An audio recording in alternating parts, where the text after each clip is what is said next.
Perkenalkan, nama saya Muhammad Fauzi, bisa dipanggil Coach Merico. Pengesahan 2011 di SMA Negeri Grafita. Mas Fauzi dulu pertama kali mengenal pencak silat itu waktu kapan? Sebenarnya kenal pencak silat itu sejak kecil karena paman saya terus kakak saya itu adalah pendekar Desa Trate, tapi serius menggeluti atau ikut latihan Desa Trate itu dikenalkan paman itu kelas 2 SMP. Siapa nama pamannya siapa Mas? Mas Adi Toro. Dulu kenangan bersama Mas Adi Toro yang diingat itu waktu kecil itu seperti apa? Kenangan yang saya ingat sekali itu benar-benar dia itu membimbing dari nol untuk mengarahkan ke silat dan selalu memberikan motivasi dan memberikan dorongan bahwa saya tuh pasti bisa, saya pasti berhasil di pencak silat, pasti bisa memberikan sesuatu dan mewarnai dunia persilatan. Dulu Mas Fauzi kan yang saya tahu juga atlet. Nah, Mas Fauzi mengenal dunia prestasi itu sejak kapan? Kebetulan sebenarnya kan saya dulu itu atlet sepak bola, Mas. Oh iya, sepak bola? Atlet sepak bola, kemudian di SMA itu persaingan mungkin, dan ternyata ada istilah pencak silat juga. Akhirnya dua-duanya jalan ini ternyata tidak bisa. Jadi saya cuma salah satu, akhirnya pencak silatnya ini yang saya titik beratkan, sehingga benar-benar SMA ini benar-benar saya tekuni. Sebenarnya cita-cita saya penyanyi, Mas. Penyanyi Mas ya? Sebenarnya cita-cita sebagai penyanyi, tetapi karena ya memang tampangnya seperti ini, garisnya sebagai atlet, ya saya, ini jalan saya sebagai atlet. Itu Mas Fauzi, pertama kali Mas Fauzi berlaga itu di mana? Tentunya sebagai masyarakat Blitar, pesilat Blitar, banyak dari kita itu yang berdebut di Semanega Cup. Itu event yang sangat legend sekali, Mas. Banyak kenangan-kenangan yang luar biasa di salah satunya kenangannya. Yang manis apa yang pahit ini, Mas? Ya manis juga pahit Pak. Yang pahit dulu. Kalau yang pahit tapi lucu itu saya pernah waktu itu kejuaraan Semanega Cup final. Lawannya itu salah satu pesilat hebat kompetitor saya dulu, kelas B remaja waktu itu. Seru Mas Ropan. Partainya seru, saya tanding, adu teknik, dan memang waktu itu kan masih emosinya labil, jadi pukul-pukulan sasarannya nggak karu-karuan, Mas. Jadi muka ini wis, dia pukul, saya pukul, dia pukul, saya pukul, dan pada akhirnya dia waktu nendang, saya tangkap, saya pukuli sampai bawah, pak. Nah itu akhirnya Mas Untung yang teriak-teriak, Mas, gini, kamu kalau nggak bisa diatur tahun depan nggak saya ikut. Itu masih saya ingat sekali sampai saat itu.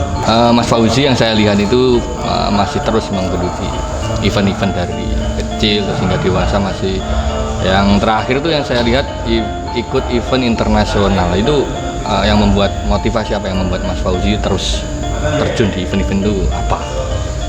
Motivasi saya ya nothing tulus saja, Mas. Jadi lakukan saja karena silat itu sudah bagian dari saya, sudah cinta mati. Jadi event-event apapun selama saya mampu ikuti, saya ikuti, Mas. Ketika saya menjadi atlet, saya berpegang teguh bahwa menjadi atlet itu adalah pekerjaan yang tidak bisa dipecat.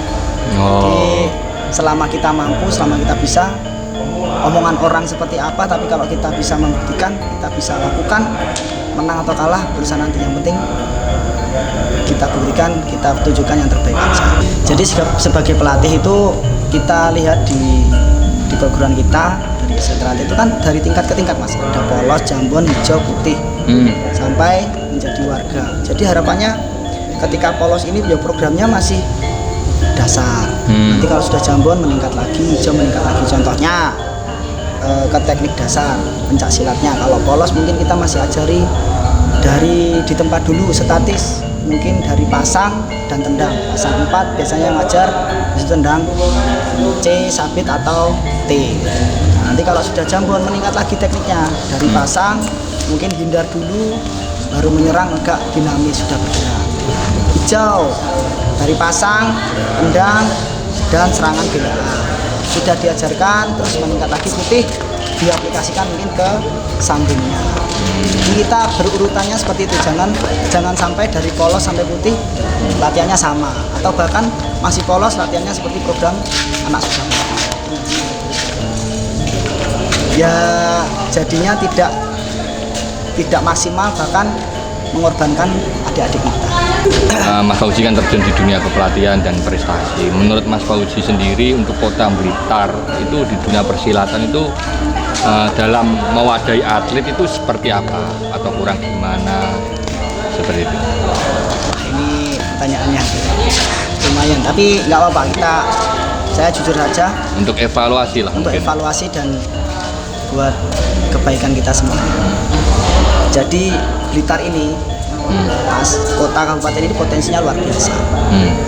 Banyak pesilat-pesilatnya banyak sekali, minatnya ke prestasi ini banyak, wadahnya juga lumayan untuk yang masih pemula. Jadi pertandingan di Blitar ini banyak, Mas, dalam satu tahun 12 pertandingan kelakon bisa terjadi, tapi kelasnya untuk pemula. Jadi pemulanya di Blitar ini wah banyak, pemula loh, Mas. Kita garis bawahi pemula. Tapi untuk peningkatan ke level yang berikutnya, nah kita ini masih PR besar. Kita sudah lumpuhkan. Bahasanya pasti seperti ini. Nggak apa-apa, pemula, generasi berikutnya. Terus kita jaring. Nah, pertanyaan saya dan yang terjadi selama ini, bahkan saya juga mengalami ya, Mas. Yeah. Penjaringannya bagus, banyak ditampung, dijaring. Ya, yang sudah dijaring ini dikemanakan? Diapakan? Apa sudah dijaring, dibiarkan, terus kita naikkan level tanpa kita lakukan treatment atau pelatihan yang benar, ya naik level pasti hancur. Di bawahnya bagus, untuk menaikkan levelnya ini kita masih PR. Terus? Jadi harapan saya dengan penjaringan yang bagus ini kita tetap lakukan, cuma potensi-potensi adik-adik kita yang luar biasa ini benar-benar kita berikan perhatian lebih. Jangan seperti kita samakan kayak pemula, gitu loh, Mas. Jadi kalau sudah dia memang levelnya sudah naik, ya kita openi lah bahasanya. Kita openi bagaimana caranya bisa dia sampai levelnya daerah. Kalau sudah daerah kita openi lagi sampai bagaimana dia nasional. Masa kita nggak mau dari Kota Blitar ini, dari Kota Blitar ke Jawa Timur, untuk Indonesia bahkan, kan luar biasa.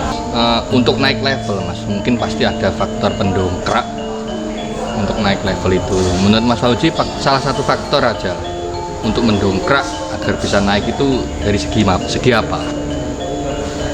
Dari segi satu, sarana prasarana. Kedua, fasilitas latihan. Yang ketiga tentunya kesejahteraannya dia. Jadi dia latihan itu sudah tidak mikir, aduh mau berangkat latihan nggak punya bensin, mau berangkat latihan ibaratnya di rumah masih ada tanggungan dan sebagainya. Karena yang kita menggunakan level ini kan rata-rata remaja akhir sampai dewasa awal, dewasa pol.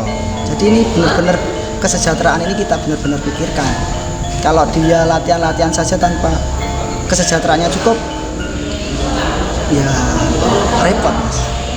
Karena silat itu adalah sport combat, olahraga pertarungan, jadi benar-benar kita persiapkan, bukan hanya bertarung tapi otot dan seluruh bagian tubuh harus dilatih. Kalau fasilitas tidak ada, bagaimana? Jadi otot siap, jadi tarung juga lebih mengurangi risiko cedera. Terus kemudian menjadi atlet itu juga mengorbankan banyak sekali, Mas. Bagaimana caranya dia sukses dengan jalur prestasi ini?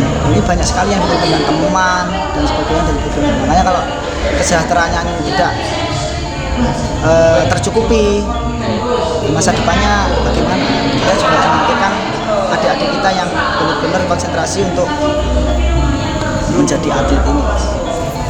Jadi latihan itu ada 3 tahapan: pemanasan, inti, penutupnya pendinginan. Jadi 2 hal, pemanasan sama pendinginan, jangan sampai di skip. Alhamdulillahirrahmanirrahim. Strategi cabang Kota Blitar, Sangat juara 1. Pesan-pesan lah dan harapan untuk PSAT di cabang Blitar sendiri ke depan itu bagaimana? pesan-pesan saya tentunya kita lebih memperhatikan adik-adik kita semangat untuk mengembangkan prestasi, tetap bermimpi, tetap berusaha bagaimana caranya dari Blitar ini sampai menjadi juara dunia. Harapan saya.